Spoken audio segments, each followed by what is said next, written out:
Pajangan billboard sepanjang jalan selama 2 bulan ini menghiasi pemandangan keindahan sebuah wilayah. Terasa ada tambahan sambal yang kepedesan. Waktu 1-2 gambar berada di sebuah wilayah sih kayaknya oke-oke aja. Tetapi ketika ribuan gambar berwajah tokoh warna merah dan kuning di mana-mana sepanjang jalan, kok jadi pedes mata ngelihat jadinya. Billboard merah dan kuning bertebaran dan yang pastinya warna merah yang lebih banyak. Bagi pakar komunikasi publik, kita paham mereka ditugaskan memperkenalkan jago mereka ke publik. Pertama, memperkenalkannya dulu, baru setelah itu dibangun citranya. Itu tahap nomor berikutnya. Begini deh, biar masyarakat paham bagaimana cara membuat otak Anda diubah belief systemnya, semua itu ada ilmunya. Awalnya Anda mungkin tidak kenal dengan orang yang dipajang itu, lalu diperkenalkan, lalu akan diubah citranya agar Anda suka. Otak kita memang mudah diubah sesuai maunya pemrogram selama ada kunci yang dikerjakan, yaitu pengulangan, diperbanyak dan diulang-ulang. Ingat kata-kata Hitler, create a big lie, repeat it, eventually they will believe. Ciptakan sebuah kebohongan besar, ulang-ulangi,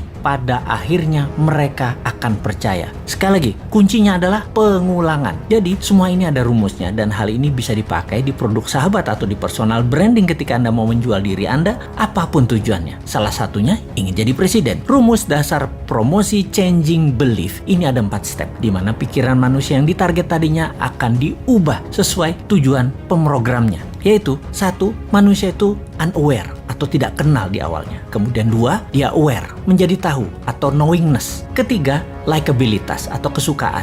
Keempat, trust atau percaya. Catatan penting, trust adalah kunci pemilih akan mencoblos dan inilah hasil akhir yang ditarget. Kembali ke cara jualan, billboard bisa sekali membuat level 1 ke level 2 dan itu mudah, no issue. Seninya adalah dari nomor 2 ke nomor 3. Membuat orang tahu tadi menjadi suka. Ini nggak gampang karena perlu pengulangan. Suka itu masalah image, citra diri, dan di sini tim kampanye akan membuat sebuah program berikutnya. Setelah suka, bukan berarti langsung dipilih, namun ketika trust didapat atau kepercayaan didapat, barulah orang memilihnya. Sekali lagi, inilah yang jadi hasil akhir di mana otak Anda yang ditarget itu harus percaya. Dapat kita lihat sekarang, semua yang memajang dirinya agar menjadi terkenal atau knowingness-nya tinggi, bisakah dibarengi dengan tingginya nilai kesukaan? Bagaimana caranya? Kita lihat cara kerja tim kampanye yang akan memframing masyarakat. Rasanya sulit kalau hanya pakai narasi, harus pakai karya. Kalau prestasi dengan award atau penghargaan itu sudah kuno, dapat gelar ini itu juga itu cara lama. Sulit menaikkan kesukaan dengan cara-cara seperti itu sekarang. Anak generasi IG dan generasi TikTok nggak bisa dengan cara itu. Beda mereka itu. Tapi bener deh, saya menduga dulu alias beberapa tahun yang lalu bahwa di tahun 2024 nanti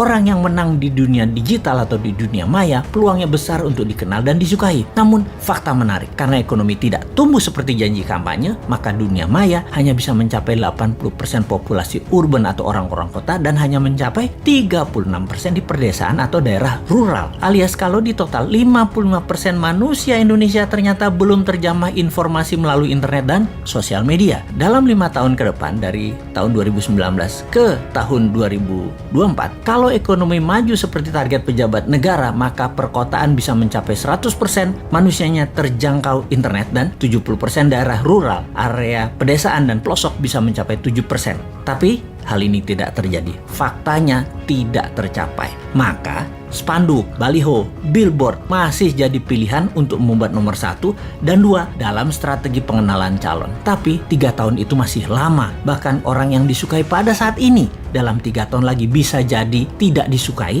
dan bisa saja ada orang baru yang muncul langsung lebih disukai banyak orang. Sahabat semua, di sini kita mengingatkan, bersiaplah dengan pengulangan citra positif para petarung di 2024 yang memang sedang mencari popularisme. Semoga Anda tetap dalam keadaan sadar bernegara yang berdaulat, tidak seperti pemimpin 20 tahun terakhir ini arah bernegaranya yang miring ke sana, miring ke sini. Walau pengulangan tadi masif, terprogram, terstruktur, selama Anda dibekali akal sehat, ya tetap bisa memilih yang akan membuat Indonesia tahun 2045 menjadi negara superpower, bukan jadi negara budak seperti selama ini. Kita tetap menantang mereka yang akan manggung dengan konsep bernegaranya seperti bagaimana prioritas luar negerinya. bagaimana UKM-nya, bagaimana kesehatan masyarakatnya, bagaimana punyakah kekuatan penggentarnya, tegas dengan orang korupsi sampai hukum mati juga bandar narkoba, dan bagaimana agar pemerataan pendapatan masyarakat dengan oligarki diberangus. Ada nyali nggak untuk mengerjakan semua itu?